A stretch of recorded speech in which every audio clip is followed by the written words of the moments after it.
Wait, so boy mambo kwa Mutare ndina kick boy maize. So izo zitakuno mawondi. Vanonzi mawondi bar. So tina producer tina ipana producer stand German anoitwa Mr. DJ Django. DJ Django. Ungapata tina producer nzani kwa anonzi Spova Sounds. Yeah. Atipa top 5 yake ma producers. Koma Django wangu walipo. Sangoma Django muri kurekoneza industry. Alright. Ala kufaire ngoma. Aiwa ndisho ruzurufa. Sangoma tineyo bunze tika kubunza ingoma. Let's say music Mutare.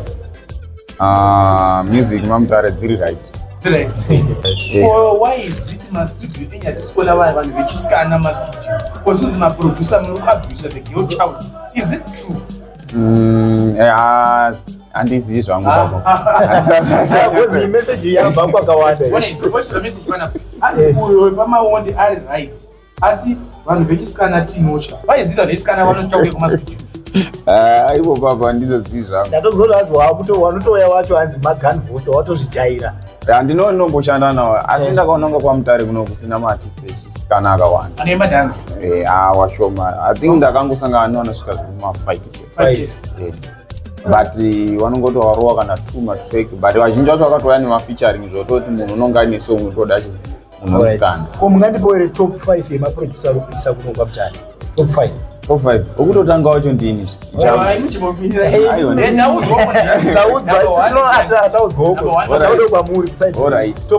Top 5. Ndingangoti wendoziva ndinyatsopisa Lemon. Umwe wacho ndini.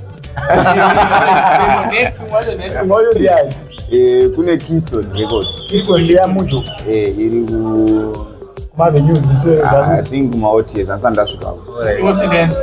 Then ndina dzimwe dzendingazi. Ora saka imime munoti apera mangani. Unongoti patuma producer apera. Apera ari kushanda. Arikushanda asapera.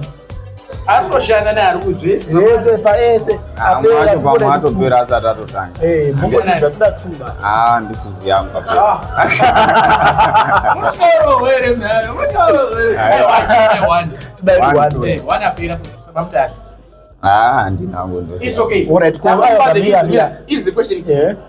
Warambotudza dama big artist ema Mutare apera tukuda 3 chete. Zvakafana holiday unoini. What it goes. Ndati mende padanga mvura. Pane studio 1 here munoziva nopisa padanga mvura.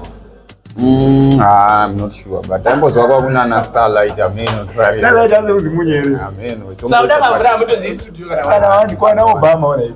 And was Jet Randomisia battery. Ndagumsira on kama song akati wanje. Ufunga ndo wamwana wapera wamwa mchana. Atiti zutu jawana. That's the pieces. Studio yakale mama. Studio ino bana pa inozi Django Studio. Django Studio pamawonde bar. Unopinda unodoneza ma-works. Sinoita kudono musika ungodzikira ipapo. Saka ngoma wangu imamudhure nekuri kuita masongo. Aiwa, tisati totore neshungu yekuti wafana watoende mberi. So far mune rhythm ira minoro padai napo. Marhythm aripo aperi. Aripo. Wani tipe tu marhythm yamunoziya nemusoro kuti vanhu vazomatsvake pachite. Munokwanisa kutsvaka rhythm inozi mawambo. Rhythm ripo. Commercial yatiko. Rakaita commercial rakarohwa na DJ Django na Chief Samba. Chief Samba wacho aripo. Vari kuJozi. Rakaita featuring. Shout out to Chief Samba paJozi. Tokuya futi paJozi ipapo. Mukatsvaga rimwe pane rinonzi Eyewitness rakasponzwa ndiBoss Takabika. Unaona pane pakanzi Eyewitness kwati nemakanyora. Aiwa. Muridzi wepanapa ndiye wakasponza rhythm ra. Aiwa. Munhu mukuru anonzi Boss Takabika. Boss Takabika. So shout out to Boss Takabika. Boss Takabika mageta pane message yadaisira kanzi Boss Takabika. Boss Takabika asi nemagere tikudowa mapasa pane zipachiva na. Pana pamawonde. Pamawonde antikudowa mapasa komo. La jamba. Tatapiwa nemageto yuti. Just kwa pamore. Alright. Ndine nyaya yempana anonzi Jaffinas. Ndakazwa nyaya yake na Titan here kuti anzi Titan akabika beat personal beat run na Jaffinas. Obva ariisa pa line up futi. Asina kuitirana na Jaffinas. Makamboinzwa.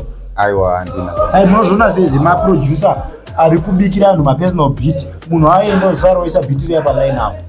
ingadaro kana usinonyatsa kubhadhara uproducer isinya kubhadhara kana mawirirana muri paground zvinodaro zvinoitika kazhinji.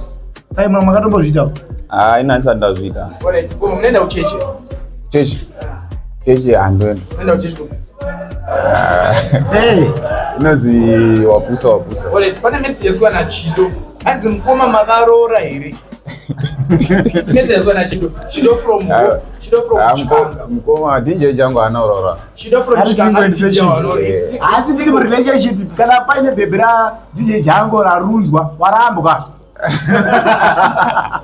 Anaurora but uripo president. Alright, Thank you guys. Once again.